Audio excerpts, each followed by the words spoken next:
We've had to do some additional changes in our second panel today. Basically, we'll be dealing with questions of graduate education and the financing of it and state support for it, but not totally. We have a carryover, as Mary Lee has referred to our previous panel. So some of those very fascinating questions and issues will be raised again from different perspectives. Every perspective that is raised makes us change our opinion on what we have just heard. And it's my pleasant duty to introduce this second panel. By the way, I think Claudio would be very pleased. I know he will be when he sees the tapes how often he's referred to by virtue of not being here. There's some lesson in that, I guess, for all of us. He is fine. He's undergoing a minor medical, he assures me, a minor medical procedure, and will be actively participating in our future deliberations. I will introduce then, as soon as I find the right page, I'm going to introduce our four speakers now on panel 2 on higher education in Brazil and some of the issues. We are going to start, and just let me page for just a quick second so I say this as correctly as I can, with one of the leading authorities on education here at Teachers College at Columbia University. He is our friend and colleague, Henry Lemann, who's joining us at the table. Hank Lemann is the William Hurd Kilpatrick Professor of Economics and Education at Teachers College at Columbia. He's also the Emeritus David Jecks Professor Emeritus of Higher Education and Economics at Stanford. Had long experience in the Brookings institutions and other major think tanks, and for a long period of time, Hank Lemann served as the Director of Accelerated Schools Project, a national school reform initiative for accelerating here in the United States, mainly, but maybe beyond that as well, a national reform initiative for accelerating the education of at-risk youngsters, encompassing about 1,000 schools in 41 states. What his very impressive bio, which speakers here have and others can find, doesn't mention is that Hank Lemann is a consultant, I think that's the right way to say it, to the OECD about some of the PISA tests, so he brings a very comparative perspective to his assessment of Brazil. And certainly what his bio doesn't say is that his daughter-in-law is from Belo Horizonte, and he has a very special interest, therefore personal as well as professional, in getting it right and in focusing on Brazil. So Hank Lemann will be our first speaker. And our second, Lucia, forgive me while I page back here, I should have this all more readily at hand. Our second speaker represents the first of a remarkable wave of Pernambucanos and Pernambucanas on the schedule today. A mere coincidence, but the state is so well and ably represented. Lucia Carvalho Pinto de Mello is a senior researcher now at the great Fundação Joaquim Nabuco in Recife, where she works in the area of policy and management of science and technology. Eduardo Viotti has made my job easier by introducing her already. She was a founding member and director of the Center for Strategic Studies and Management, CGEE, and president of the foundation from 2005 until 2011. So Lucia will follow Hank. Her fuller details of her bio will be found in the package, but we want to welcome Lucia, who will follow Hank to the podium. Two other presenters that have been already introduced last night, so I'll refer to them only more briefly. Dr. Glauco Arbix of the University of São Paulo, Professor of Sociology at the University of São Paulo, who is now, for many years, a Professor of Sociology, known to all of us who work in Brazilian studies, but currently serving at the request of President Dilma as President of FINEP, Financiadora de Estudos e Projetos, which I referred to last night, and I think with some accuracy as Brazil's bank for innovation, and in such he deals very importantly not only with private companies but with universities and more importantly even than that, links between private higher education and business. So that connection that we wanted to talk about between higher education and the labor market, Glauco Arbix can bring to our attention. And then finally, the scientific director of FAPESP, Carlos Brito Cruz, is with us today. We welcome Carlos Brito again to the podium after his and others' inspiring remarks last night.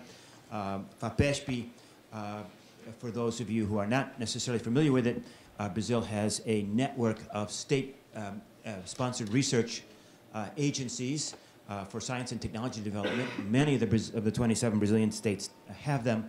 FAPESP is, I think, maybe with little fear of being contradicted, the crown jewel in that system of state-supported research, and he deals very closely, obviously, with the wonderful institutions of higher education and learning in the state of São Paulo. We know them all, and his mandate as well, Carlos Brito Cruz, is to work at that intersection between universities and industries, and i.e. the job market. Carlos Brito Cruz is also one of Brazil's most active exponents of reaching out and for programs of international cooperation, and that's a very important sub-theme here at our conference. Probably took more time than I wanted to, but I'm very impressed, and with everyone who's here, and the four panelists that are under my responsibility. I'm going to start with Hank, and we have 4 presenters on this particular panel, and I'm going to ask them, I know they said 20, I told them 20 minutes, but I'm going to say, can they aim for 15 to a maximum of 20 minutes? And we'll start with you, Hank. Welcome, Hank. Hey, thank you very, very much. It's a real pleasure for me to be here.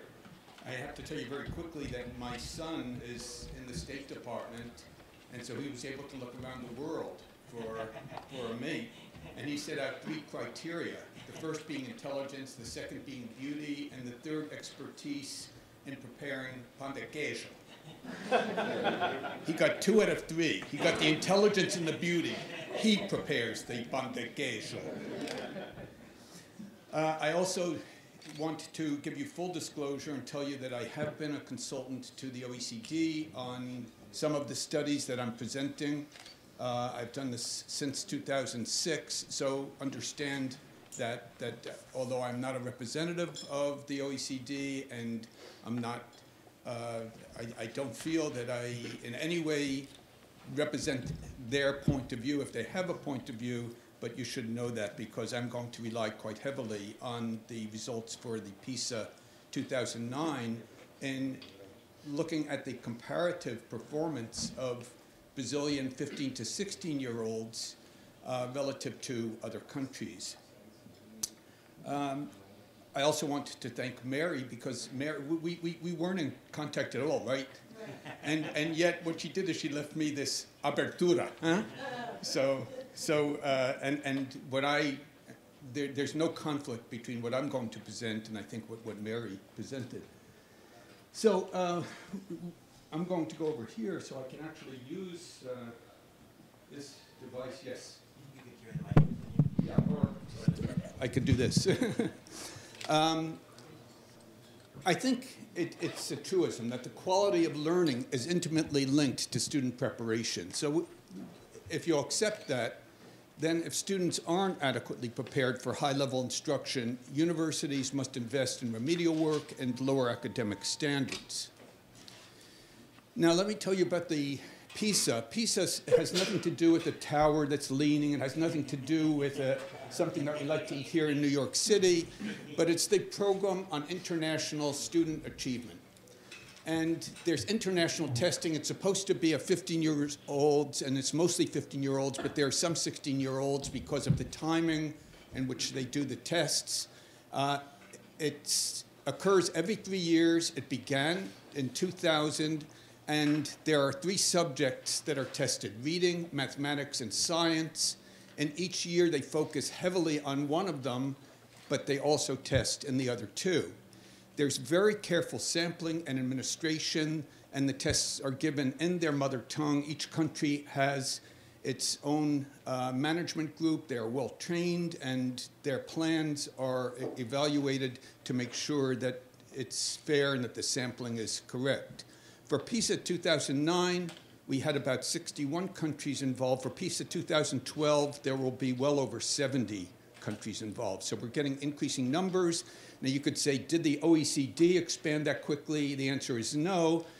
This encompasses the OECD countries, I believe 31 countries at this moment, but it also includes what are called partner countries, and Brazil is a partner country. So the question is, how well did Brazil perform?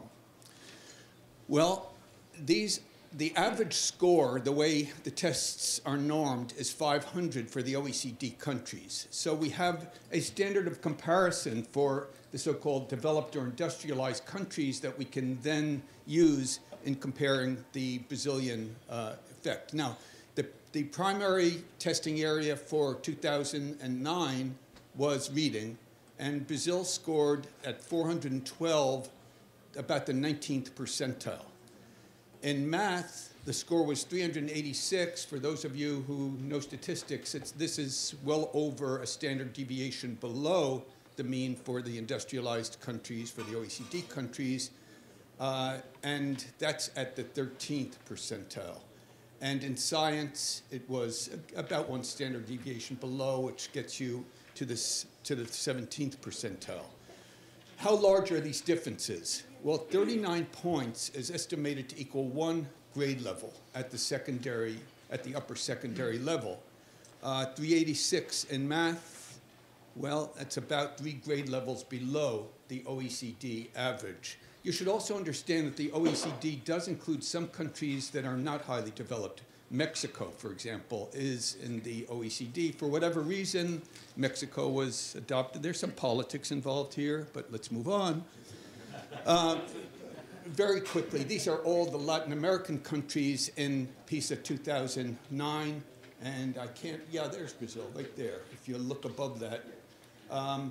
But you get some idea. I'll move along quickly. This is reading.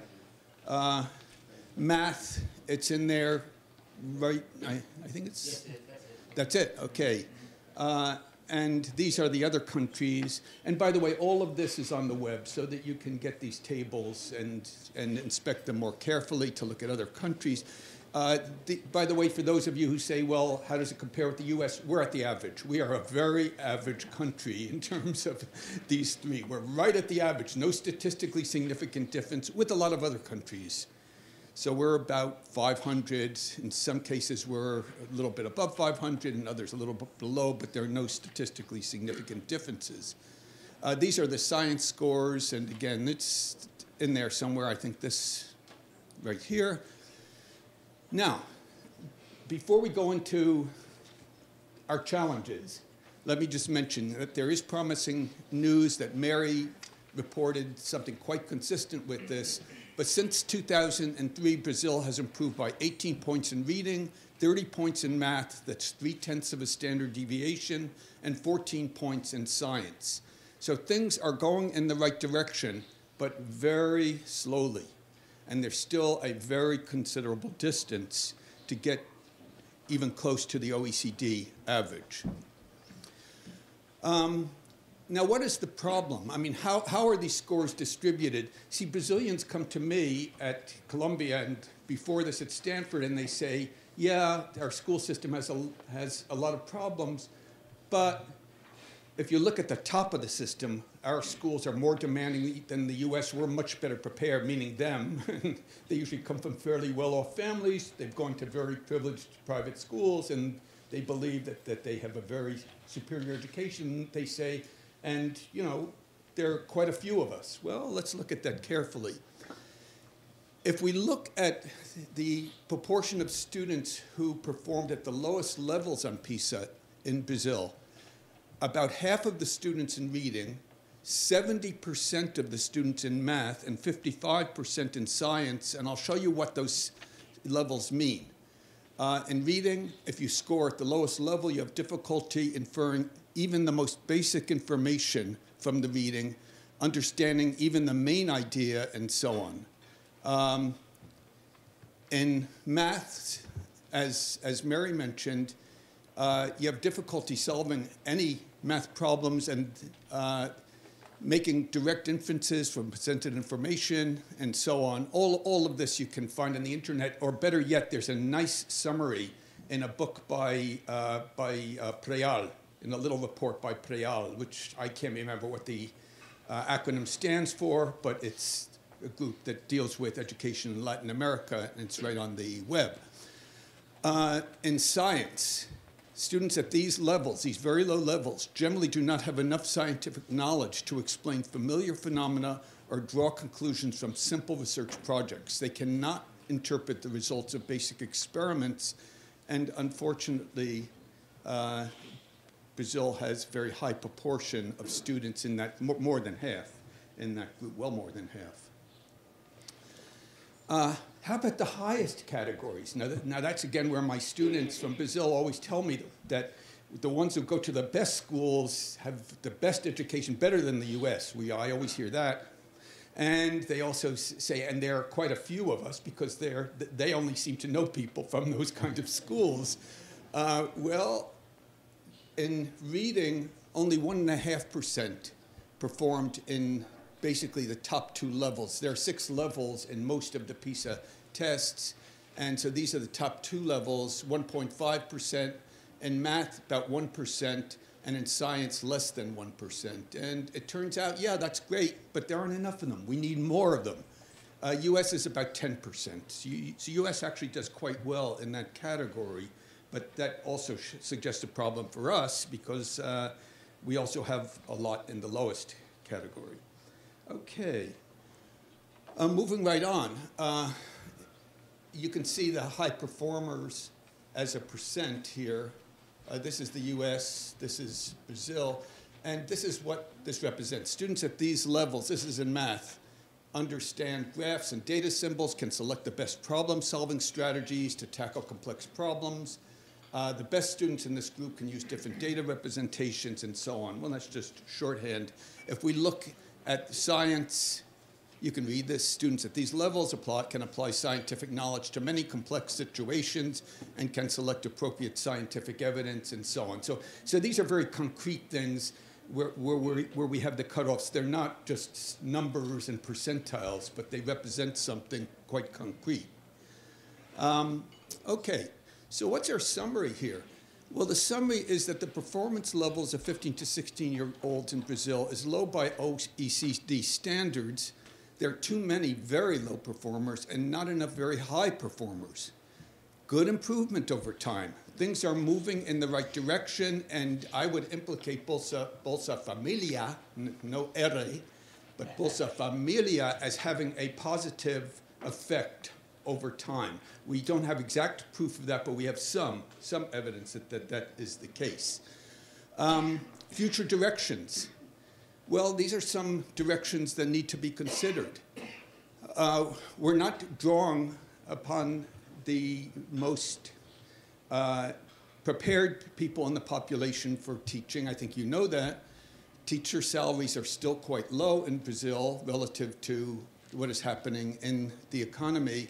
Higher teacher salaries, better teacher training. I want to mention greater selectivity.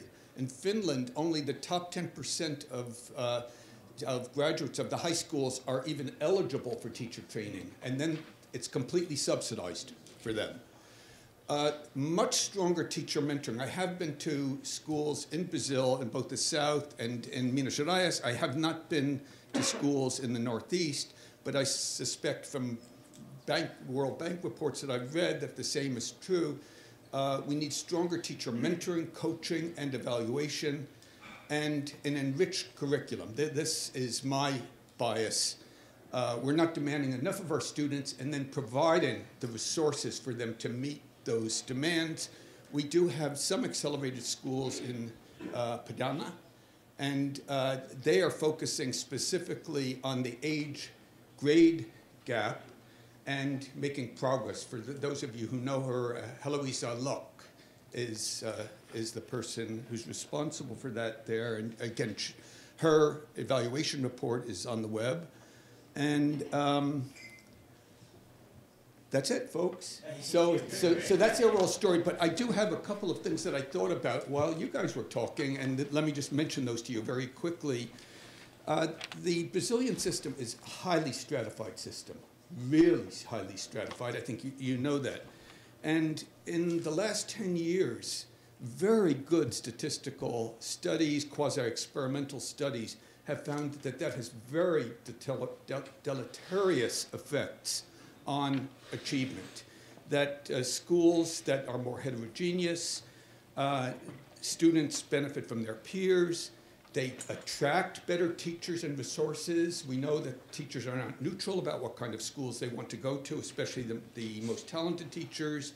The curriculum level is more advanced, and the instructional strategies are more challenging. So I just wanted to add that, even though it wasn't on my slide. Thank you very much.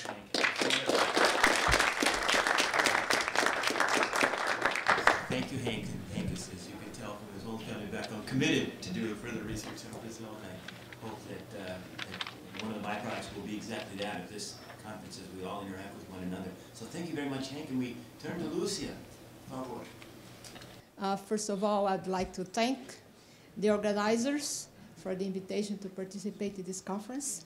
I'm very honored to be here, and especially Professor Lemann, who invited me, and we got in touch, so it was possible to be here today with you. I will bring some points in this discussion that will be maybe part already of the discussion that's going on here, but also a little bit different perspective, because I will add a kind of analysis on recent trends and challenges, but on a strategic perspective of the country. I select some trends in graduate education to explore here. And, but before going in this direction, I will point to some historical background I think it's important to share. The first one is well known that graduate education is very recent in Brazil. It's only in the 70s that it started. It's a good and successful story because it was created to establish in Brazil a kind of institutionalization of research within universities that didn't exist before. So in this regard, it was a success. It was strongly oriented by a model that was prevalent during that period of time, that was a linear model of science and technology, and focuses on disciplines. The continuity of these policies, already mentioned by Viotti, was one of the most important results of this initiative, because we could have a continuity, and we had results in terms of povoating the universities with research in permanent positions. That's a big change from just in 4 years. So it's important also to take into consideration that the whole idea of research at the universities was looking at the university itself, was not related to the national needs or to industrial development, because the industry just developed in another pattern. The industry in Brazil developed by import of technology and not indigenous technology. But even though we have some good results associated with universities, this background is important to understand what's going on.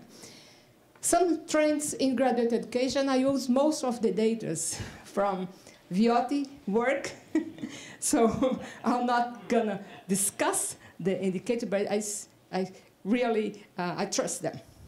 And the second point is that I use also other studies conducted by CGE. One is regarding the training of human resources for strategic areas for Brazil, for the most recent industrial policy that established on priorities, and also other studies on planning and strategic planning for the future of Brazil in terms of the territory. So those are my references for that. And I point to some challenging opportunities for the coming decade.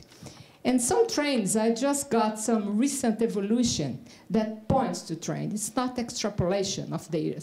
It's just trends. Trends has to do with environment, local and external environment. What are the conditions for these trends to be developed? The first one is the expansion of the system.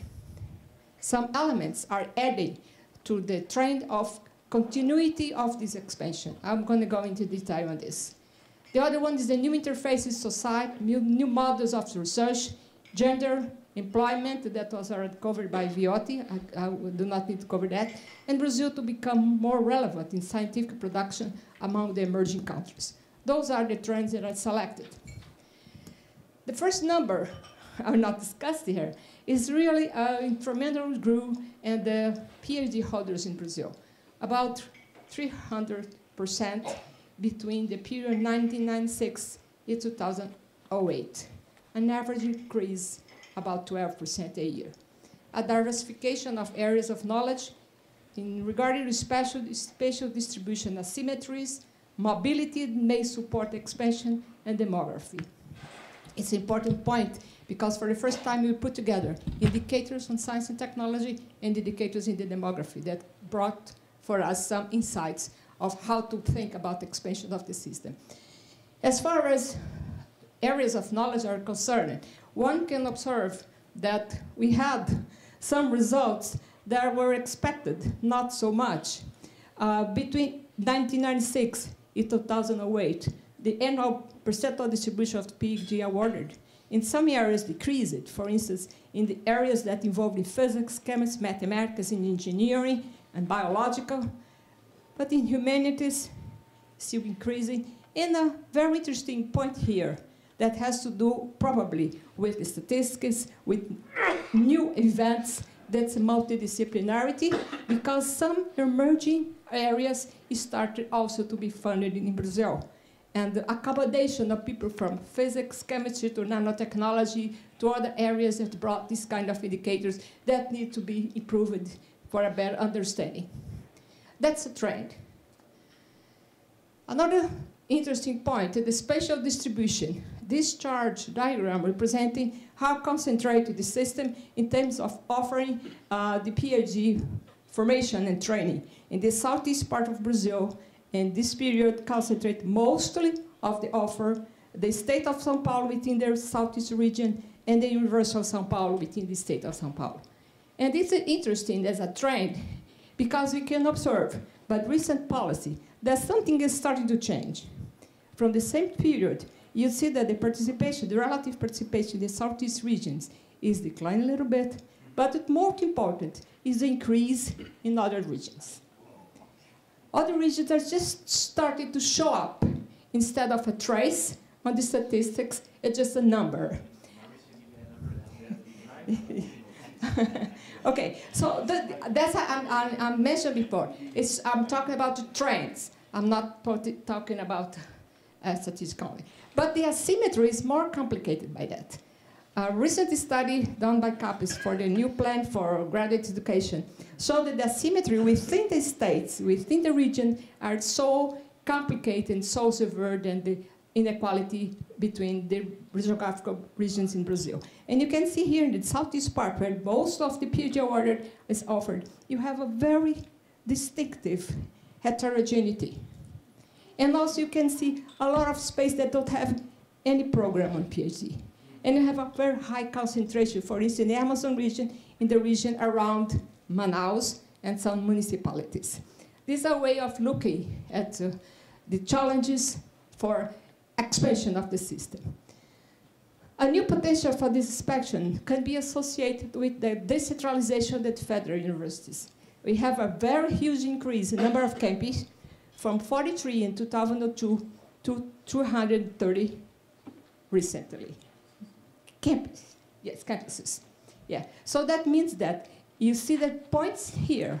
There's a presence, a new presence of federal universities.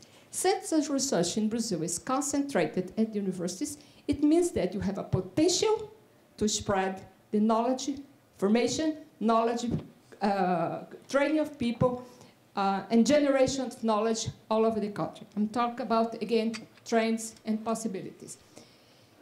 Other elements add to this expansion. One is the interesting mobility of people that has this kind of degree in Brazil.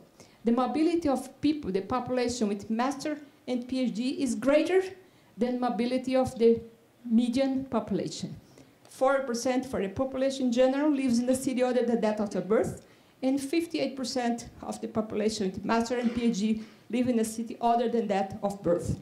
It's interesting because the formation is not in the same city, and they move and they come back. So there is a flow, but it creates a culture of mobility that's important for the expansion of the system. A demographic window of opportunity. I think this is one of the best results of VIOT studies. I used to say that because it's very new, and the kind of analysis that we've been doing in Brazil in science policy is related to how the population will add to the system. And you can identify that in the population between 25 years old and 44 years old, that's the population that mostly master's and PhD students are, we have a window of opportunity to 2020. After that, we don't have that much population the same age that can be financed and can be incentivized for PhD programs and students. So this window of opportunity must be used. New interfaces with society, we observe as a tendency. New interfaces, especially companies, is still weak in Brazil. Very sporadic, the relationship between university and companies. But even so, we have some good examples of intense collaboration. For instance, in the oil companies, Petrobras, aeronautics, mechanical engineers, information technology, communication. This is very important. Also, another initiative, very new in Brazil, it's spreading by the interest of the companies, are the non-academic master's program, professional programs. They are regarded by the companies as more important because they are trading with questions that are very close to the demand of the companies. Also, the cooperative universities. Some startups from universities in high technology areas like information technology, biotech, and materials show that something is changing in terms of interfaces with society. But as our survey on innovation shows, universities and companies are still too apart in Brazil. And those processes need a large gain in scale. It's still very small part. New models of research organization are going on. The creation of networks. Some examples, I could go through many different examples. Multi-institutional arrangements, universities, research institute, companies, private and public association, different levels of government and funding. For instance, federal government and state government funding, a network, multidisciplinary profile in general, and graduate education, research and development, and even technology transfer. The best example, maybe in this case, I would say that this network is a network focused on the development of sugarcane varieties. It involved 300 companies, 9 universities, and a lot of graduate students. And it has been responsible for more than 50% of the whole sugarcane planted in Brazil today. So it's a huge, extremely important result of a partnership between public and private in Brazil, and also with graduate education strongly involved. Female participation is also interesting in Brazil because since 2004, the woman just surpasses the men in terms of PhD holders.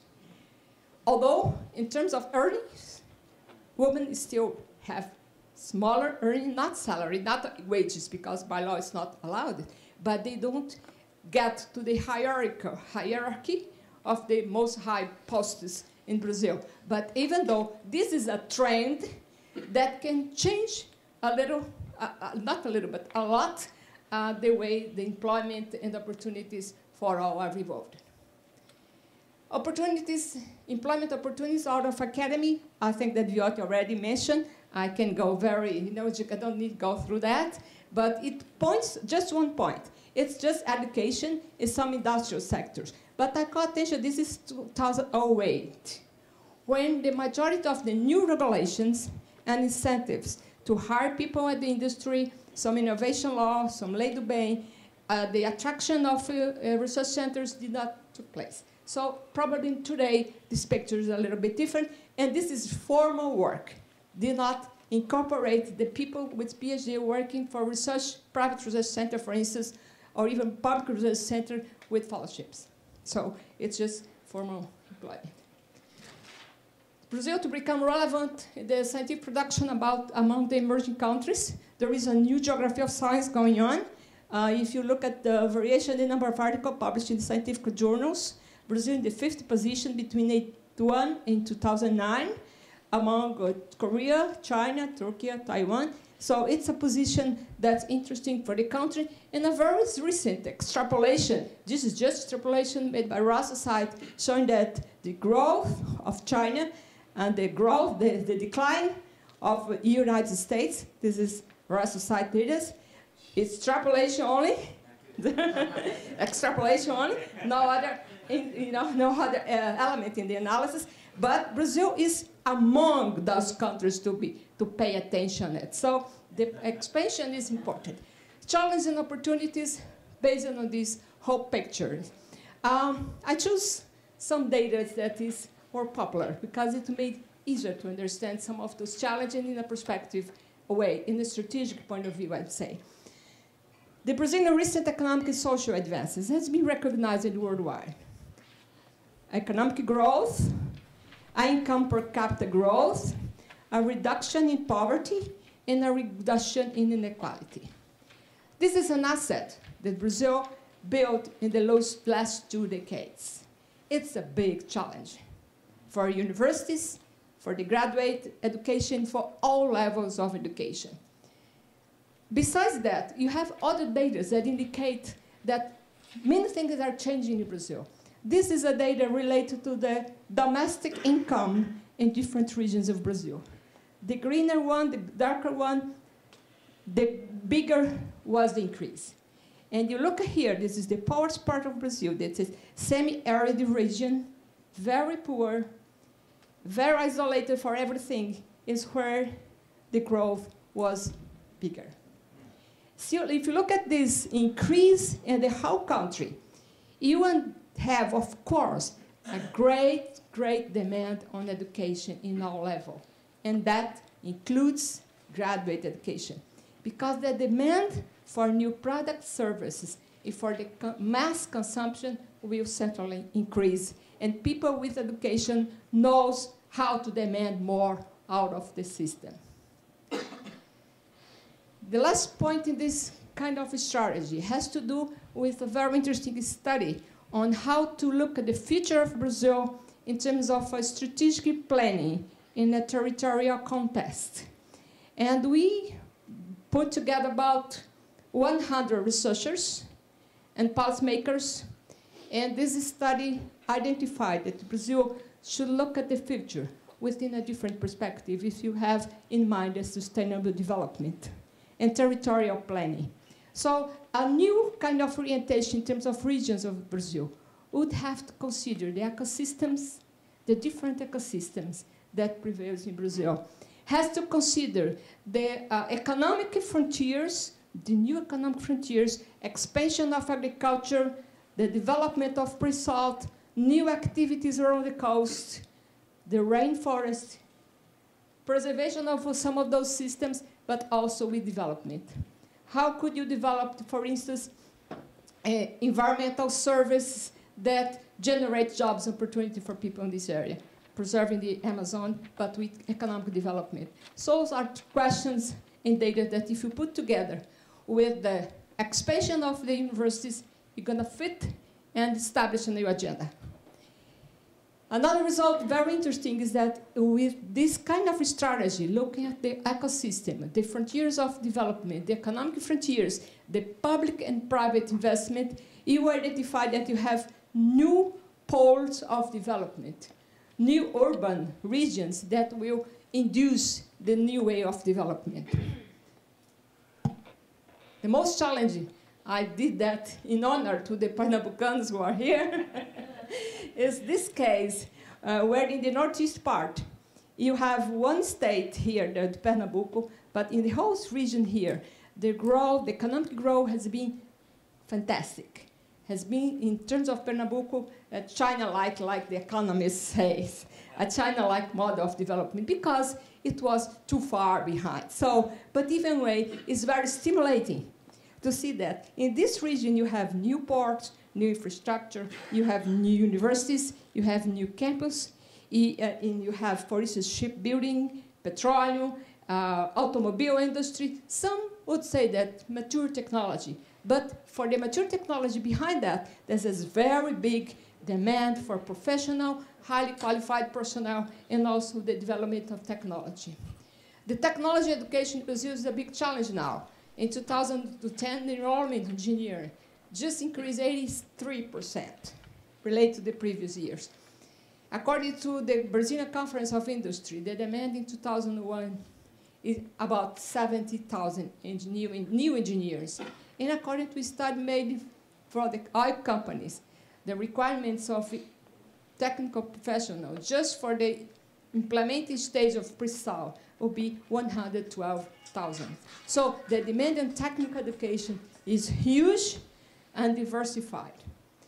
The new Brazilian economy, according to the Ministry of Science and Technology, will be supporting knowledge and information economy, green and creative economy, and strong market and income distribution.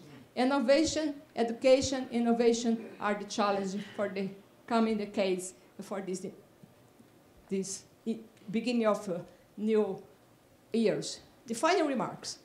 To become even more relevant to the country, it will be required to the graduate education system. Some requirements to be relevant. What means to be relevant? So it's so important that the Congress will support with funding, that the population will support the increase of the budget of the universities and of the research centers, and to provide solutions.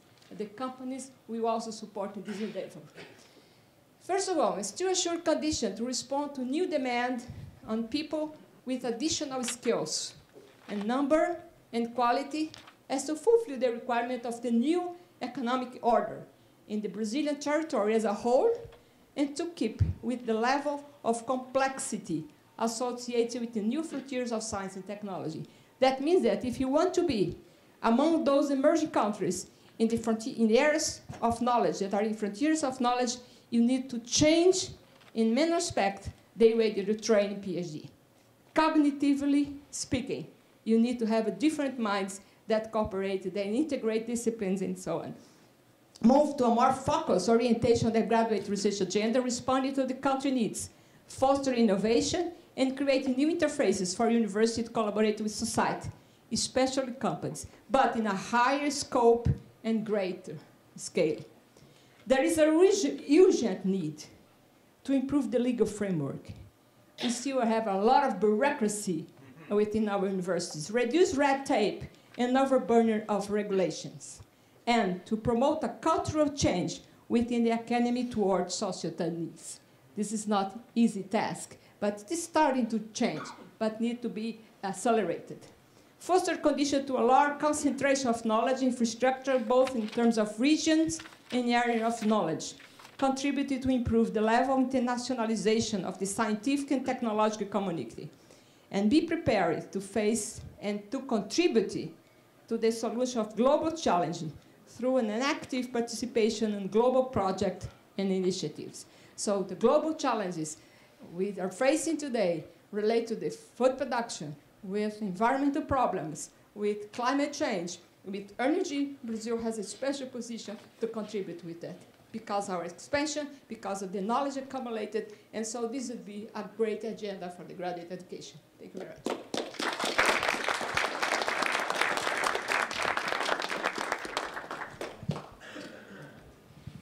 I see the many advantages of combining research and teaching, very evident in all the presentations this morning, Hanks, and now Lucius.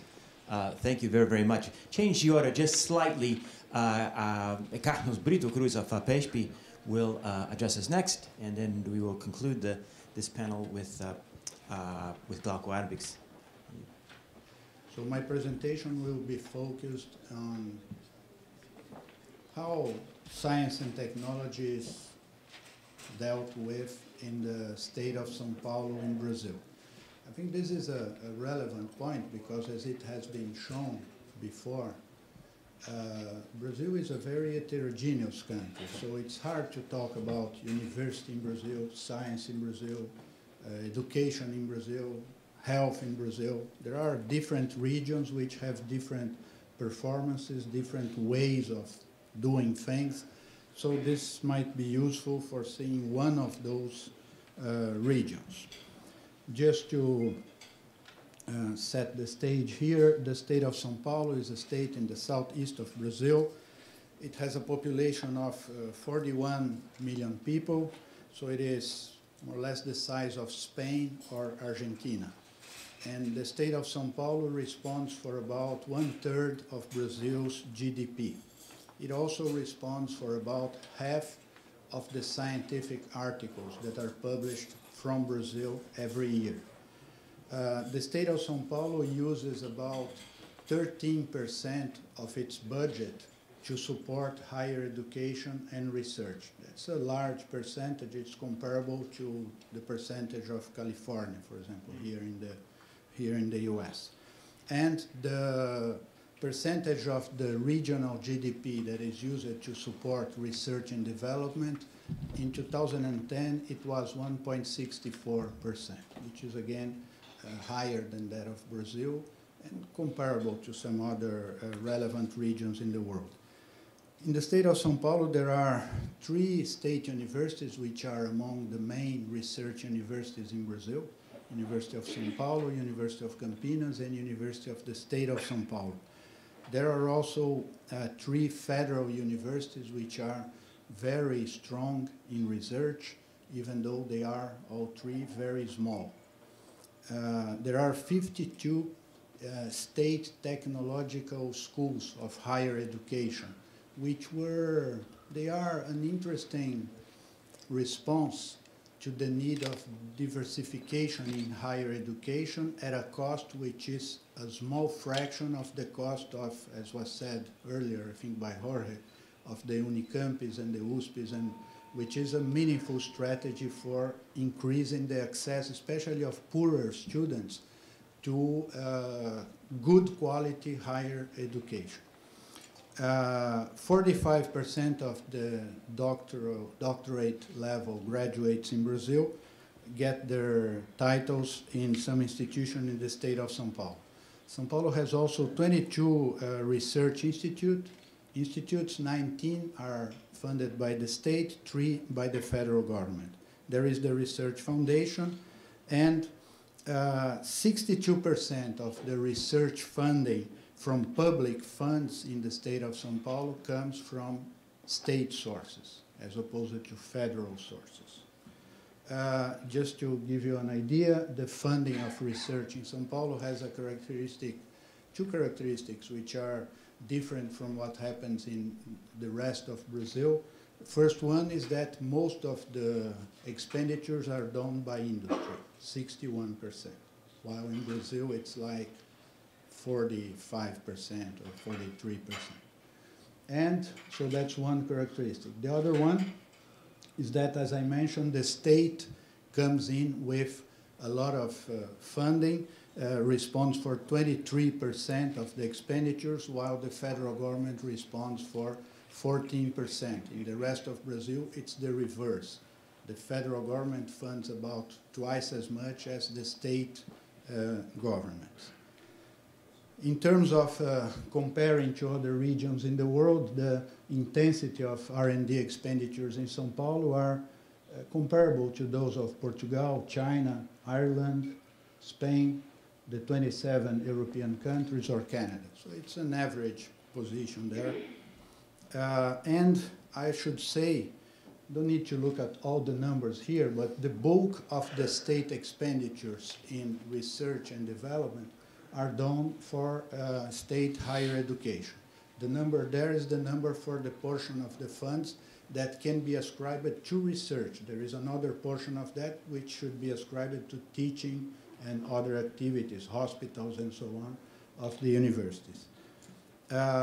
In terms of support, state support to research, as I mentioned in the beginning, there is a large heterogeneity in Brazil. This is data from the Ministry of Science and Technology, which shows how much money each state in Brazil spent to support research. And then you can see that there is the situation in the state of São Paulo is completely different from the other states in Brazil. Sometimes it's important to talk about this concentration, but it's important also to understand why is that there is concentration. If the state makes a larger investment, it tends to bring more of the opportunities and build a stronger infrastructure and a stronger capability there. And you can see from this figure that the differences are huge.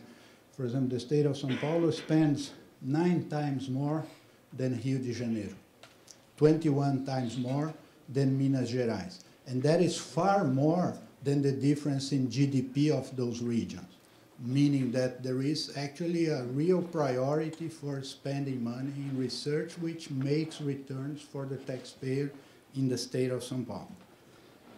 The São Paulo Research Foundation is a foundation which works like your National Science Foundation, has the mission to support research in all fields. All proposals that we receive are peer-reviewed. In 2010, we received 20,000 proposals. The foundation is funded through a very peculiar scheme in which the Constitution of the state establishes that 1% of all state revenues belong to the foundation. That gives the foundation a large degree of stability and autonomy. Because, for example, we don't need to negotiate a budget with the governor or with the state senate every year. So we can engage in programs that last for 5 years, 7 years, 10 years, because we know how much money we are supposed to receive, and the foundation has built a sizable endowment that stabilizes it against fluctuations in state income, state revenues. Our budget for 2010 was around 500 million purchasing parity dollars. We use that money for fellowships. We have a number of close to 11,000 persons receiving fellowship from FAPESP every month, masters, PhD, postdocs, undergraduates. They all receive the fellowship to do research, to work in a research project. That's the orientation of the foundation, is to support research. It's not for them just to study. They have to be engaged in a research project of some kind. Then we have academic research. FAPESP also has programs with university industry joint R&D. We have agreements and associations with the companies mentioned there: Microsoft, Agilent, Braskem, Oxiteno, Vale, Petrobras, many companies in Brazil. Each time I present this, the list increases because there is a large interest of companies in getting into those associations and co-selecting and co-funding research that will happen in academic organizations in the state of São Paulo. And we also have a program for funding small business research. We have more than 1,200 small companies that we have already supported. Last year, we approved about 2 awards per week for a small business to do research in the small business, and not for the small business to associate to a university. The PI has to be a person employed by the small company. Science in Brazil has been growing. It has been mentioned here, has been shown. This is one way to show it, the blue line. Also in the state of São Paulo, it has been growing. And Brazil has had, I think Jorge Guimarães mentioned that yesterday, a very strong growth in the number of articles originated in Brazil. This figure shows that if you consider countries that publish a good number of papers, the growth of Brazil has been good. It's being third to China and South Korea is not a bad thing. And so there is an intense activity in growing research. And we also like the fact that this research is getting more and more visibility around the world. This is a collection of covers of important scientific journals which highlighted research results done by researchers in the state of São Paulo. That's a lazy way to assess impact, right? There are ways to measure that and so on. Also, in the state of São Paulo, the universities tend to emphasize the creation of spin-offs, and that's a figure for the University of Campinas showing the number of small companies that originated from the university by professors and students. Mostly students created those companies. This is a culture that does not exist very strongly in Brazil. If you ask a university president, how many companies did your university generate? Most of them will not have this number or know the companies. Now, some universities are starting to worry about that and to track that down. At FAPESP, we have a focus on basic science. Of course, as I mentioned to you, we like to fund science that makes business more competitive. We like to fund science that heals the sick. We like to fund science that makes the poor rich, hopefully. And also, it's not but, it is and. Also, we like to fund science that will make mankind wiser. We feel that scientists in São Paulo should be able to contribute to the findings in astronomy, philosophy, archaeology that happen anywhere in the world. So there is a mix of research that we support at the foundation. For example, just to show you some results, this is a nice result published in PN Plus One about how did man come to America. That's a fundamental question that has not been answered yet. How did mankind ended up in this continent? And there are many theories. This scientist from the University of São Paulo has one of the models by measuring size and shape of skulls and comparing to those in Europe. He finds that it's necessary to explain that by two separate migrations through the Bering Strait long ago. Now, there is science which is more easily to understand what's the impact on society. This is a result that Professor Marta Hatch presented 3 weeks ago at the FAPESP week, and which relates to what has been discussed here. The two figures show the vertical axis is an index of municipal level quality. The left one for public education, the right one for public health. And the horizontal axis is the concentration of poor people in that municipality. So the big political science question here is, why is that health is much less affected by wealth than education? That's a relevant question if you want to discuss public policy about, well, yeah, that's one of the possible explanations. The two hypotheses are the health system is much more centralized in control and funding, and the second, the healthcare professions are much more regulated in Brazil than the education professions. So two effects might contribute. This result we have had in a project FAPESP co-funded with Embraer for the design of this new jet, which you can see in many airports around the world. Very sophisticated research about computational fluid dynamics that simulates the plane, and then you build the plane. It has to work like you modeled, right? You cannot build the plane and then twist the wing up or down a little bit. You wouldn't want that kind of plane. But this one, you see how the model works well with the result. Yeah. And then I mentioned yesterday there are results related to sugarcane, increasing the yield. Lucia mentioned those. Sugarcane is important for Brazil. 18% of the energy of Brazil comes from sugarcane. And I should mention, I will skip that. I will just, in closing, mention here that FAPESP has a strong strategy for developing international connections for the research that happens in São Paulo, which happens mostly in academic institutions and mostly in public academic institutions. Relating to the previous discussion, in the state of São Paulo, even though 80% of the students are enrolled in private institutions, less than 5% of the research results come from private institutions, showing that the point that was being discussed earlier here. We have agreements with several organizations, research councils, DFG, CNRS, ANR, and we have an increasing number of internationally connected research, joint research projects.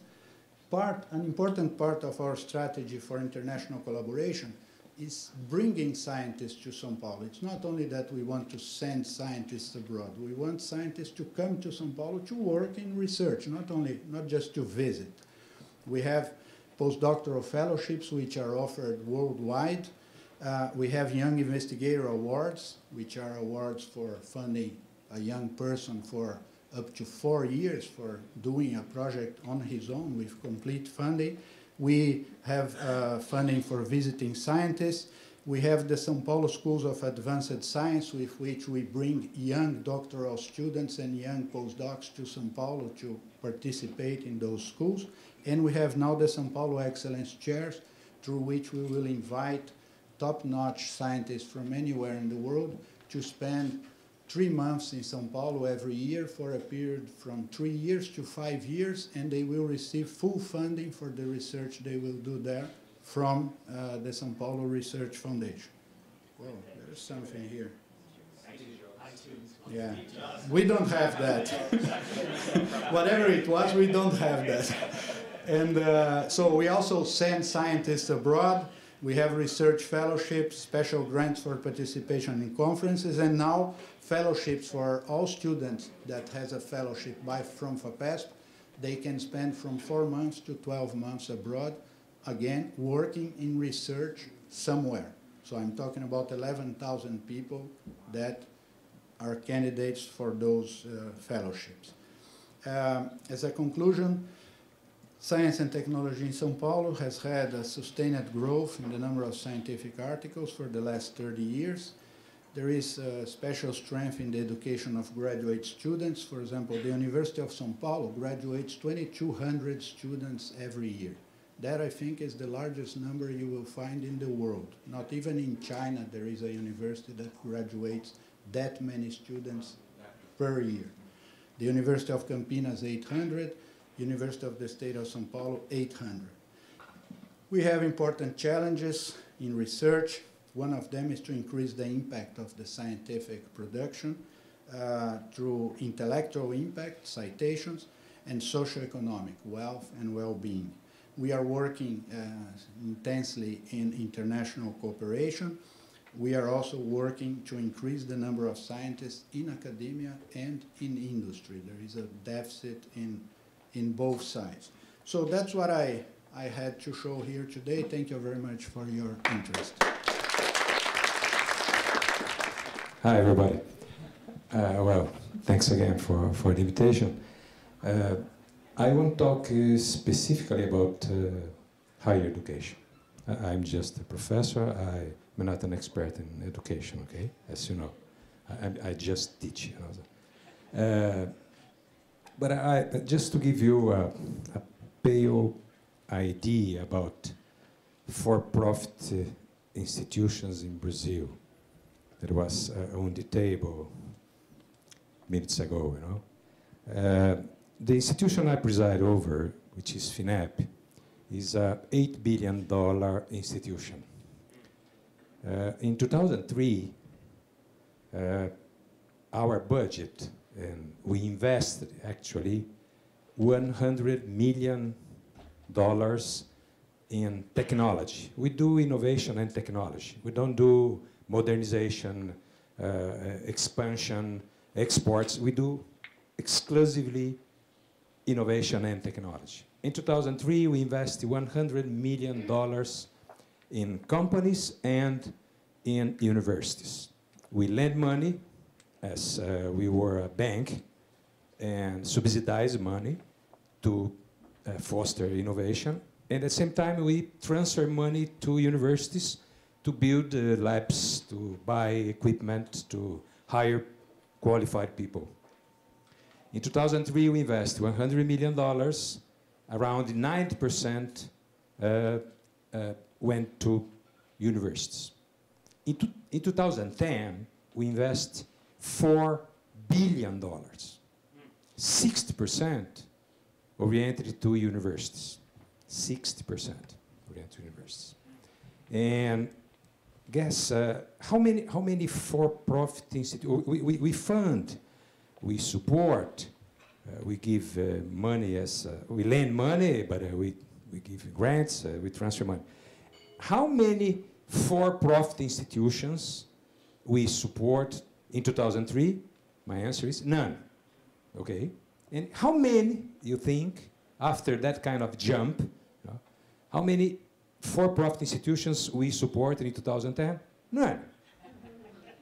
None. You know, that's why, you know, it's as I told you, it's a pale idea, you know, just to visualize how the nature, how to think about the nature of for-profit institutions in Brazil. You know, they don't do research.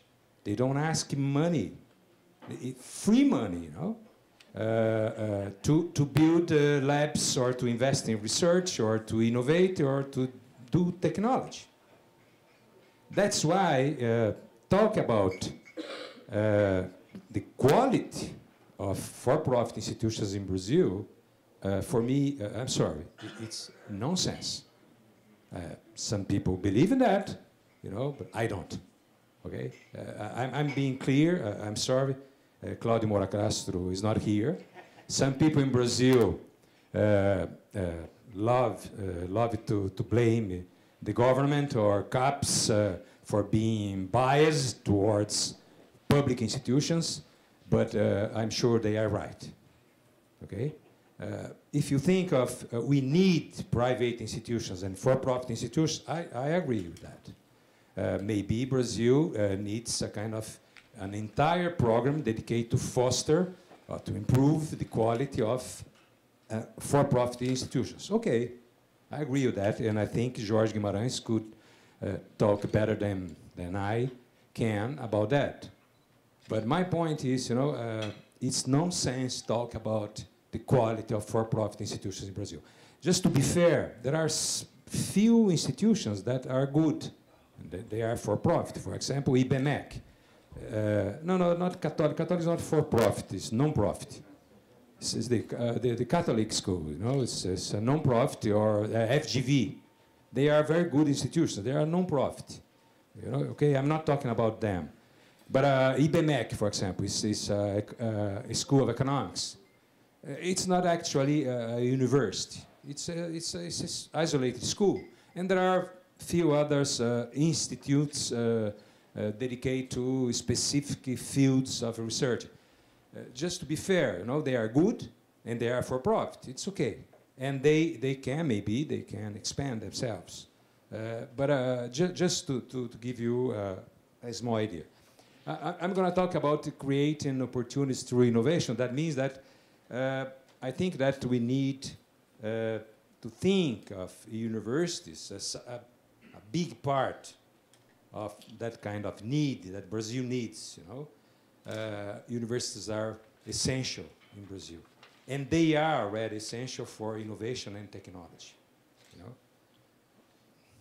Well, Brazil became a kind of buzzword nowadays, but my question is, what is really new? And the novelties. The novelties. Yes.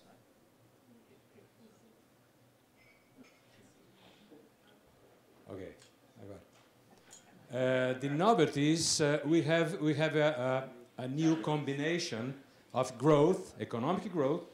The Brazilian economy is growing again, with reduction in inequality and poverty.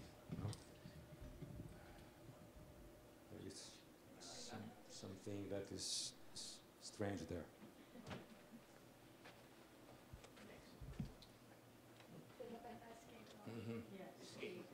Escape. I'm sorry. And Brazil actually is reducing poverty and inequality, and at the same time is expanding innovative social safety networks. And its government is playing a much more active role in the make of policies oriented towards innovation and technology for the first time.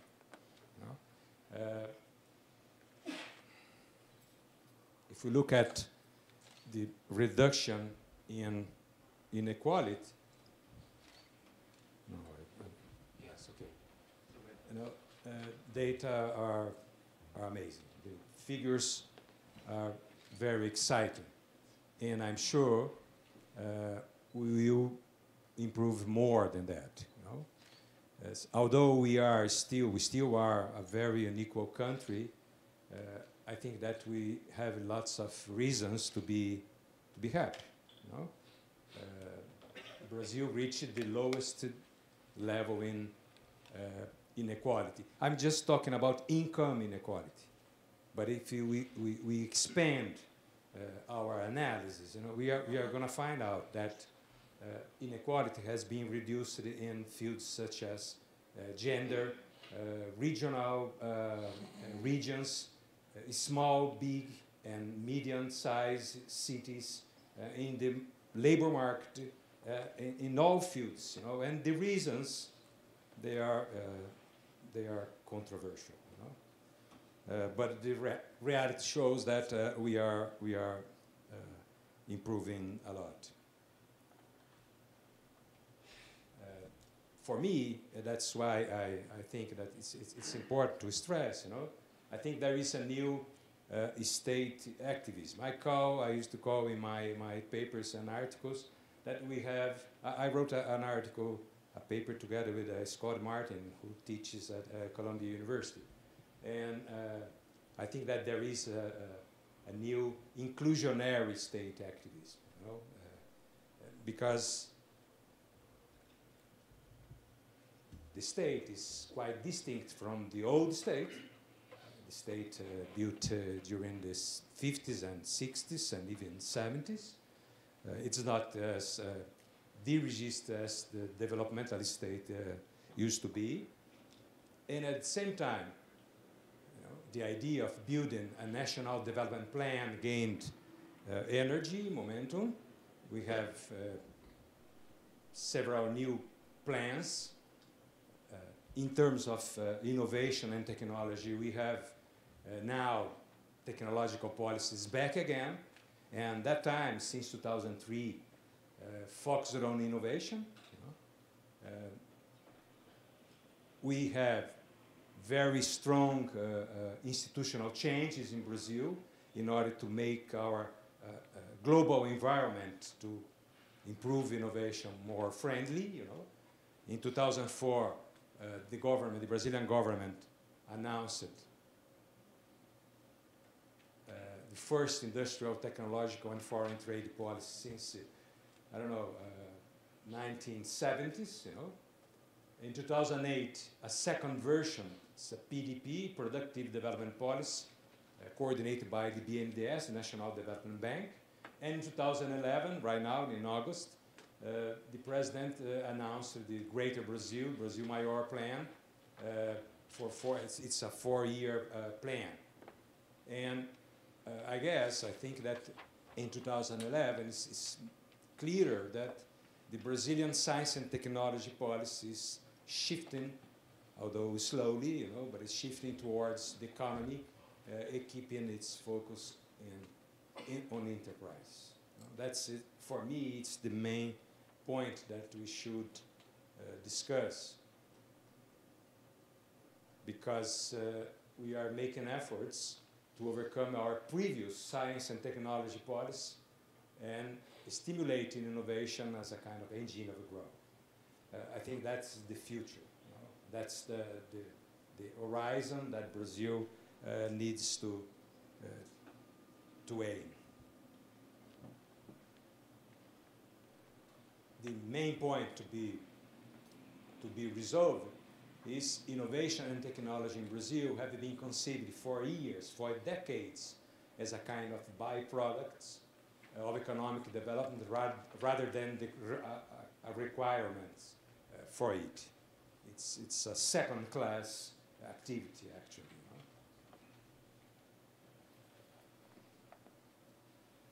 You know, that kind of table, you know, I'm just showing you the public and private R&D investment over GDP. Brazil is here. In 2010, we reached 1.3% of GDP, which is good. Our aim is for 2014 is 1.9% of GDP. I think it's quite difficult to reach that figure, but it's the governmental target. You know. And well, we discussed a lot about that. I have a different data because I'm not talking about PhD. You know, it's a work done by IPEA's researchers. They put together PhDs, and at the same time they consider researchers, full-time researchers inside companies as a kind of researchers. They are included in that. But with that kind of data, around 60% of the Brazilian researchers, full-time researchers, they work at the universities, and at the same time, a small part in the government and a smaller part in enterprise. I think that is one of the main challenges that we have in Brazil. That's why our priority is to increase private R&D and innovation. And here we have our tools, our instruments, financial support to firms' innovation, technology support to business innovation, incentives to startups, and strengthening of technology-intensive enterprise.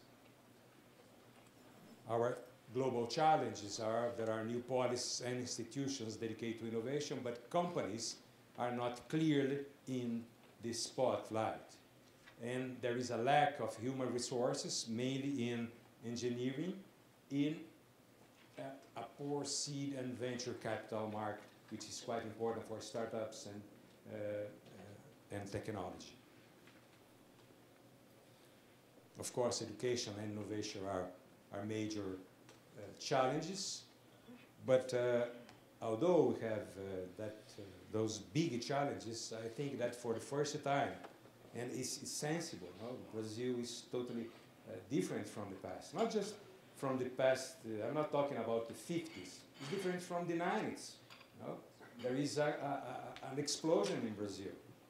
That's a departure point for any analysis that we need to develop around Brazil. No? But for the first time, I think that Brazil can aspire to be a global power in energy, food supply, and environment. It's a kind of tripod that could put Brazil in a very different place in the global scenario. And I talked about that last night. I think that the pre-salt oil offers new opportunities for Brazil. I mean, through pre-salt, we can transform our research agenda through cooperation and internationalization. I think it's a main question, because I don't believe that slowly or step by step we are going to transform our educational system in Brazil. I don't believe that. I think that we need to mobilize people, to put the universities and professors and students, all the scientific community on the move. I think that we need to have a goal. In the same way you transform in the US your universities and your research centers in the 50s and 70s and 60s looking for the moon. You know, you had your Apollo program, you know. And now I think that in Brazil we have a good opportunity to reach the moon. Although our moon is not in the space, it's underneath the sea, you know. It's 7 miles under the ocean, you know. The pre-salt research can put Brazil in the frontier of knowledge, in the frontier of research. Oil is a commodity, but drilling and extracting oil in deep sea waters has nothing to do with a commodity. It has to do with nanotechnology, biotech, new materials, nuclear, biotech, you know. And then I think that Brazil can put together, make a huge effort, you know, to use the entire intelligence we have in our universities and research centers, together with companies, you know, to effectively jump ahead. I'm finishing. That's why I think that in my graph, you know, growth, inequality reduction, poverty reduction, we need to associate two more: education and quality, of course, and innovation, with focus in companies. And about the Brazil and the US cooperation, I guess it's very important that to foster bilateral projects. We do that, but we can do much more, and mainly in strategic areas. We can be, it's not a secondary point, you know, we can be very important partner in triangular cooperation in science and technology with BRIC countries, basically with China and India, which, you know, are giant countries. And third, that is my concrete proposition, a new network, to build a new network, to create a network linking American and Brazilian researchers working in both countries, in public and in private institutions. And finally, to finish, there is the most important, the ultimate challenge for us, at least, I don't know for you, that is we need to win the soccer games. Okay? Thank you.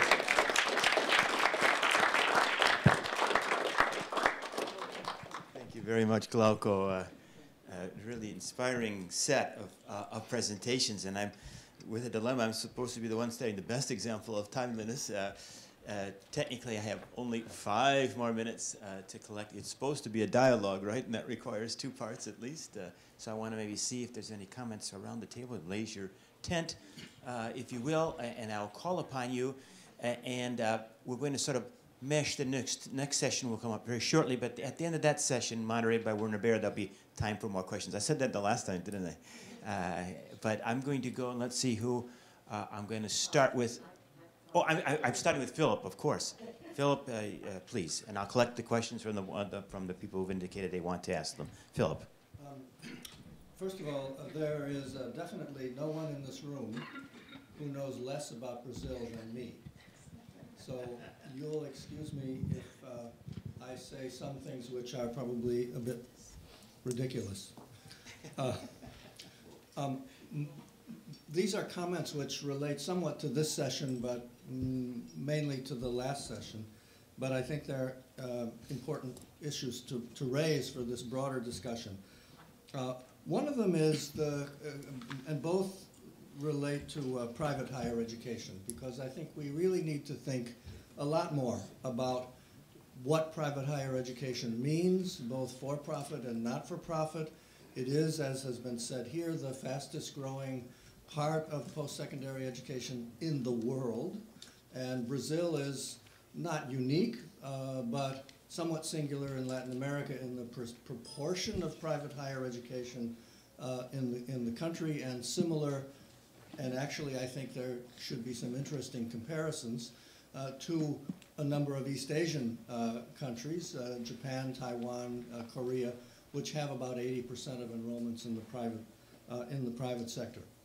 Here's the question for Brazil. I have no idea what the answer is, and because it's a question for many countries.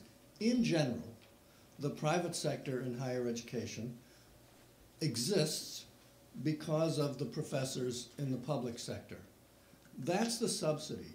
The government may not be directly subsidizing the private universities in Brazil, although it does in some countries, but it may be indirectly subsidizing because many of the faculty members are professors in the public universities who moonlight in the private universities. It was very, very interesting to see actually what seemed to be conflicting figures. Marcia said that 13% of the faculty in private higher education have PhDs. Claudio's seems to be indicating it's 37%. Are these people fully engaged in the private sector, or are they professors in the public sector who are moonlighting and the privates just use them as, use the figure? Yeah, right. My other point, which I think is a very key point from Brazil, and my expertise is based not only on this morning's discussion and last evening's, so my learning curve is quite high, but fascinating discussion. It seems that Brazil, in common with many countries, has a much too rigid definition of what is a university. Most universities in the world, and most universities in the United States, don't do research. They're teaching universities. And if one expects, as the Germans have done and still do, that all of God's universities will be research universities, it won't work. It's not working in Brazil, and it won't work anywhere. So there needs to be a broader definition of what is a university. Then it might be more affordable to have more public universities in Brazil and not simply leave it to the privates. And so, but it means a change in the mentality, and maybe in the law, that's a German problem also, of defining what the university is and making sure there is, and Jorge mentioned this, a differentiated system with research universities that are organized, rewarded, funded, have the faculty to deliver research and teaching, and a group of other institutions, much bigger, in the public sector and the private sector, which have mainly a teaching mission. Thank you very much, Phil. That's certainly worth it. And challenging or thoughtful remarks. I'm going to ask my colleagues, and Mary, Fran, and Werner, to be very brief in their questions. Let's put them on the table, and hopefully at the end of Mauricio Hans's presentation, we'll have time to, the panelist section, to address them. Right now, we'll just get the questions out. Mary? Okay. Well, this is addressed to Lucia and Eduardo. One thing that struck me is this emphasis on the that I don't quite get, and the emphasis on the importance of having the homegrown Brazilian PhDs, because you have the PhDs, the Brazilian PhDs, like our students who are being educated here in the United States and abroad, and it seems many of them go back. So I was wondering for information about that, and also. If you have the private industry, if they need the PhDs, can you get them? What's the role of immigration in this, skilled immigration? So in the U.S., we don't worry so much about having our homegrown students, domestic students getting PhDs, because we get so many from around the world. The issue we have is we want these people to stay. How can we make our immigration work to do that? So I'm wondering what this emphasis is. And the other question I had is, why is it so important where these PhDs are working? Because I would assume related to that is that these PhDs who are at the university also are probably working in the private sector as well. I know that's true in agriculture, for example, in ag economics, that a lot of the professors I know had pretty extensive consulting jobs in the private sector, and I wondered if that's the case for engineers and other scientists. Remember, we'll come back to these questions later. We won't be answering them now. Fran, and then final question and comment from Werner. Fran? Okay, I'm going to try to be really brief. I had a very brief comment, just to be fair, about the difference between the quality of research and the quality of teaching and learning between public and private for-profit and private not-for-profit. So it's just something I think maybe we should talk about later in the afternoon. I could amplify that, but I'm trying to be brief. The other thing I want to do is throw a bomb. And the bomb I want to throw, as we're thinking about access and inclusion, is whether or not Brazilian public universities, the jewels of the system, should be thinking about charging tuition for students whose families can afford to pay. For those who cannot, free. But for those who can afford to pay, should the public universities be capturing resources from those who've already paid for private education along the way in order to get such high scores on the vestibular? I was just in Colombia last week in Bogota, and there were students who were all on strike because President Santos proposed exactly that, and he backed off the reform. Chile, as I understand. Yes, there is a, yeah. Werner, please. Well, as I say in Brazil, I want to be mal educado with our Brazilian colleagues. Just one number was already mentioned, the low number for research and development. If you take out the state of Sao Paulo, how much research and development as a proportion of GDP would there be? And the other one is, if you look at the patenting activities, for example, in 2008, the U.S. patents, registration was about 257,000, almost 258,000. In Brazil, it was 499. Yes. A period of silence then ensued. I'm not gonna. I feel awkward to help advise me if I'm not doing this correctly. But I am going to have to close it off at this point. I want to hold those questions, and hopefully after Mauricio Hans's next presentation. Let's. Huh? Shall I? Okay. La. Why don't? All right. Why don't? Having those provocative questions on the floor, and I think popular democracy has spoken. We will extend for 5 more minutes, if we might, and ask our panelists at this point to respond. Let's re-identify them: Lucia, Hank, Carlos, and Glauco. Well, it's not an answer directly, but a comment. The first point is that we understand, and we understood, as I mentioned, that graduate education is very recent in Brazil. And what happened at before this kind of development of this system, we had quite few people with the highest degree of education. So we need to improve the amount of Brazilians with the highest level of education. And we understand that to have a training in a PhD level, it brings to him the kind of qualification and knowledge and capability of dealing with new problems, new questions. And that was a necessity for a country, of course. It's not just a matter of having or not born, people grown up and born in Brazil, but we needed was a kind of orientation and a necessity to build a base of people with a high qualification. And the PhD and graduated program is a way of doing that. So it's a deliberate, and I think that we still have, differently from many other countries, we have this window of opportunity up to 2020, and many countries don't have that anymore. So we still need to increase the number of people with this qualification, or to populate the research centers that we need all over the country, that we need for doing academic activity, but also technological activity within the companies. It's not just not necessarily to be a PhD, but to be a kind of graduate education is definitely of importance. So that's the main point in terms of justification of growing up in Brazil and things like that, in my point of view. Yeah, I had just one comment about Mary's suggestion or comment too, is the fact that you yourself said that the main door for entrance of PhD or researchers in the US, foreigners in the US, is the US system of graduate education. If we do not have any system of graduate education, it will be very hard for us to attract people from outside the country. Thank you very much, Eduardo.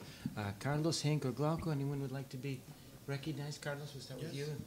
Maybe Henk will finish up with you, and then we'll go to Glauco. I'd just like to comment on Phil's question that the amount of moonlighting by public university professors is very small. You might find people who retired from the public system and became professors in private universities, but it's very infrequent for a professor to be a full-time in a public university and then have a night job in a private university. I should also add that because of the way the private higher education, not only universities, work, sometimes the young candidates, they hide from the university that they have a PhD degree because they would have to be paid more, and the universities prefer to hire somebody who does not have a PhD degree because they can pay less for that people. So it's you might strike you as completely odd, but it happens. Right? In terms of the, I completely agree with your remarks on diversity. But the way Brazil is implementing diversity is by having universities, which in Brazil are supposed, I think even that's written in the Constitution, to have research, education, and extensional services. But what the system has been doing is to have other organizations which are called universitary centers or schools or institutes. And now most of the growth in enrollment and in graduation has been in that type of schools. And the last point that I would want to mention is the one by Werner on the patents. That's an enormous challenge for Brazil. The number of patents that industry in Brazil obtains is far too small. It's completely non-proportional even to the small research effort that industry does in Brazil. Because the effort is small, but still the number of patents is smaller than their money would be able to buy in many other places. One of the reasons, I think, is because Industries Brazil is geared almost completely towards incremental innovation. because industry in Brazil has not been too much exposed to international competition. So they try to improve a little thing or adapt things to use the Brazilian market. The number of companies which are now thinking about the international market has been increasing, and the government policies for the support of innovation, as Glauco has shown, are helping some of those companies to start doing something. But sometimes it's painful to see how is that they want to start, and most of the time they don't even know how. They do not the words about research and innovation. It's difficult to discuss with them, but they are improving. There is an effort towards that. The point that I finally should mention here is that many times there is a confusion in Brazil. You see how the system in Brazil is so academic. People tend to think that everything related to research is supposed to happen in universities. So if somebody says, oh, the number of patents is small, the next conclusion is, why do the universities make so little number of patents? Which is not correct, right? In any healthy economy, most of the patents come from industry, not from universities. And that has generated in Brazil a strange loop of misunderstanding of universities wanting to make a large number of patents, which are patents in a table, because they're not licensed. They don't become anything meaningful. But the actual problem is industry is weak in research, and they do not look for bolder teams that are internationally competitive. Glauco, please. Just a small remark. It's about patenting. You know, it's true that our patenting system, our patents, they are very fragile in Brazil. You know, we produce a very small amount of patents every year. But I think that things are changing. Our focus, all the public policies, they are focused on innovation and technology, and I think that we are getting results already. You know, but I'd like to say that, you know, patenting is not a very good indicator of innovation and of a kind of. It's not good to measure how the economy is going. It's just one indicator. I was at MIT in 1999 and attended several meetings and seminars about China. And the idea was, well, China has a very short period of future because the Chinese patenting system was very weak, very fragile. And the point is, you know, to make a gigantic economy moving, you know, to put the economy in movement, actually, you don't need patenting. I'm sorry. That was the story of the US, the UK, the China, and I think that's the story of Brazil. You know, I'm not putting patenting in the second place, but I just want to put patenting in the right place. So. Thank you very much. And Shirley, go ahead, Lucia. This is a so interesting topic and point that we've been discussing in Brazil, and I think that we need to put this in a very strong way. Even in the U.S., we know quite well that the great challenges is not patenting, it's licensing. And licensing is quite few universities get money from licensing. So, yeah, I know. And it's associated mostly, as many studies pointed to the health production and development, to the pharmaceutical industry, where we don't have in Brazil. So it's a matter of taking a different perspective of the role of universities. And I think that you cannot make confusion this evolution in terms of the Brazilian universities so far. Also, quick responses. Yes, families with means should be charged for public higher education. I can't think of any social justification for the present system. Families with means send their children to elite private schools. They can easily afford the cursinhos. Of course, they score high on the vestibular, And then there's a numerus clausus at the university that works in their favor because they get in the most lucrative, más rentable fields of study. And all of that taken together, I think it's very unjust, it's very unequal, and it's a political issue. There's no social or economic justification for it.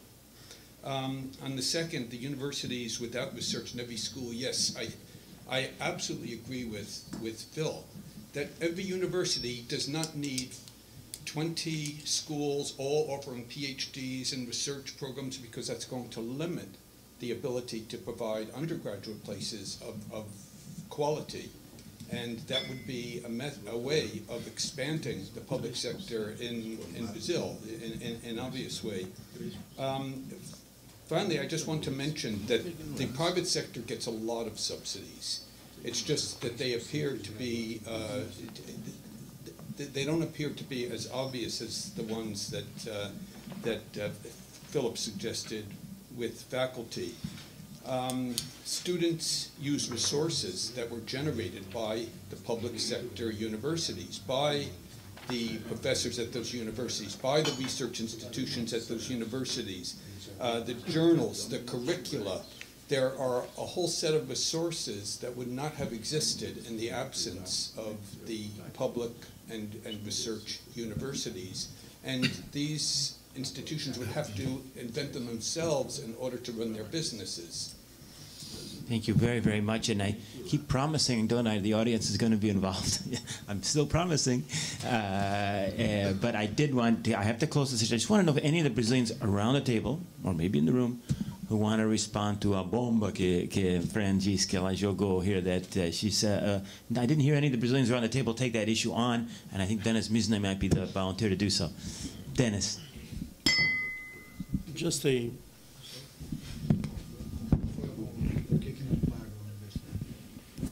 brief comment on that. I just saw the figures from the University of São Paulo, in the state of São Paulo. And to get an example, of course, it's one of the most elitist schools inside the university, the law school which I attended.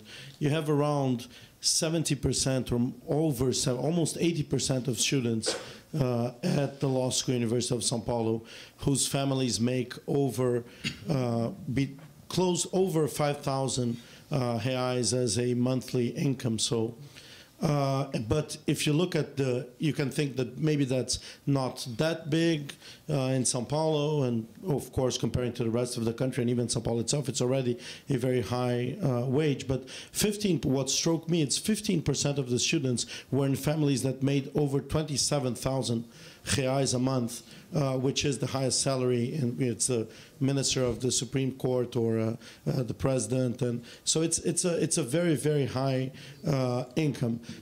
What I think another bomb or another situation is why, if private universities have such a bad record as we saw here, I mean, at the same time that we don't charge for a lot of very rich kids to go to public universities, the government is paying for poor kids to go to bad private universities through ProUni. So they are very bad. I mean, a lot of them are really very bad, but we have this huge scholarship system in place with not a very strong quality control. It has some quality control, but it's not very strong, and that is giving a lot of money to those private universities who are not giving much back in terms of the quality of the study. So I mean, it's polemic. The main argument against charging is it's not going to make a big difference. If you look at the budget of USP, charging from the rich students is not going to make a big difference. But socially, it strikes as why should people who pay for very high and expensive private education on high school should be getting free public education. I'd like to add to the... That's a real bomb. Yeah. That's how you throw a real bomb. I would like to... It's a misunderstanding. Oh yes, it's a mistake. Yeah, of course. I would like to add a complication to the discussion, which is there are some articles that have studied how's that people in Brazil have access to public or private universities. And one of the interesting findings that will strike most of you as surprising is that for the really poor Brazilians, people with revenues from 0 to, say, I don't remember the exact number, I'm quoting from memory here, maybe one minimum or 1 or 2 minimum salaries per family, they have a much stronger chance of going to a public university than a private university. If you look at the distribution is that the really poor ones go more to the public universities, the middle income go to the private, and then again the richer ones go to both. And the reason is that because the really poor kids, they cannot even pay the things. And it's not only that. The public universities have systems in place to support the permanence of the students. They have fellowships for the poorer students and so on. So it's not really completely true that the rich go to the University of São Paulo, the poor go to the whatever private universities. It's more complicated than that. I'm going to make meio autoritário. Eu vou dizer que Lúcia tem a palavra final. Just a point. I think it's a kind of misunderstanding. The discussion is not being public or not at the university level education. The discussion and assure access for those who can have the opportunity and need to have the opportunities. Bring to the point that I think Britt brought here, is the challenge on the secondary education. It's not the matter of a public university or not public. It's public, it's for free, and should be for all. The point is that the access, that you need to improve the condition for people to reach this point. And unfortunately, I don't have this statistic here, but I know also that some studies point that this is a misunderstanding. It's not true that the richest ones are in populated public schools in Brazil. It's not true. To be continued.